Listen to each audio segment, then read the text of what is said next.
कार्तिक मास महात्म कथा के 16वें अध्याय के अंतर्गत राजा पृथु ने कहा, हे नारद जी, ये तो आपने भगवान शिव की बड़ी विचित्र कथा सुनाई। अब कृपा करके आप यह बताइए कि उस समय राहु उस पुरुष से छूटकर कहाँ गया। नारद जी बोले, उससे छूटने पर वह दूत बर्बर नाम से विख्यात हो गया और अपना नया जन्म पाकर वह धीरे धीरे जलंधर के पास गया। वहां जाकर उसने शंकर की सब चेष्टा कही। उसे सुनकर दैत्यराज ने सब दैत्यों को सेना द्वारा आज्ञा दी।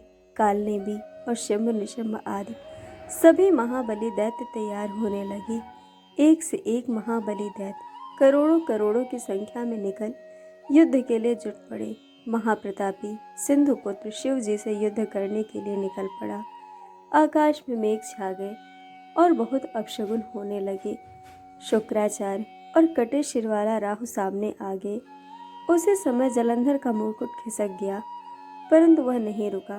उधर इंद्रादिक सब देवताओं ने कैलाश पर शिव जी के पास पहुंचकर सब वृत्तांत सुनाया और यह भी कहा कि आपने जलंधर से युद्ध करने के लिए भगवान विष्णु को वह भेजा था।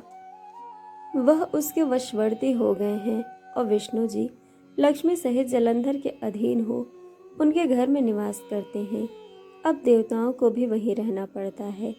अब वह बलि सागर पुत्र आपसे युद्ध करने आ रहा है, अतएव आप उसे मारकर हम सब की रक्षा कीजिए।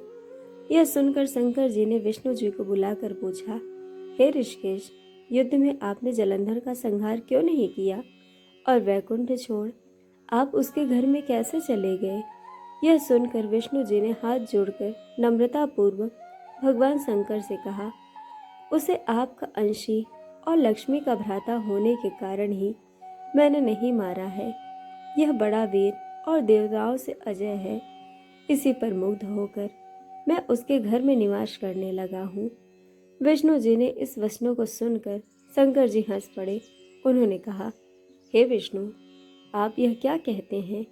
मैं उस दैत्य जलंधर को अवश्य मारूंगा।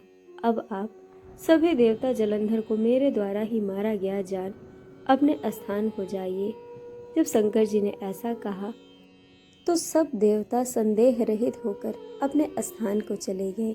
इसी समय पराक्रमी जलंधर अपनी विशाल सेना के साथ पर्वत के समीप आ कैलाश को घोर सिंहनाद करने लगा। दैत्यों के नाद और कोलाहल को सुनकर शिव जी ने नंदी आदि गड़े को उससे युद्ध करने की आज्ञा प्रदान की। कैलाश के समीप भीषण युद्ध होने लगा। दैत्य अनेकों प्रकार के अस्त्र शस्त्र बरसाने लगे। भेरी, मृदंग, शंख और वीरों तथा हाथी घोड़ों और रथों के शब्दों को से शब्दित हो पृथ्वी कांपने लगी। युद्ध में कटकर मरे हुए हाथी, घोड़े और पैदल का पहाड़ लग गया। रक्त मांस का कीचड़ उत्पन्न हो गया। दैत्यों के आचार्य शुक्र जी अपनी मृत संजीवनी विद्या से सब दैत्यों को जिलाने लगे। यह देख शिव जी के गढ़ व्याकुल हो गए और उनके पास जाकर सारा वृत्तांत सुनाया।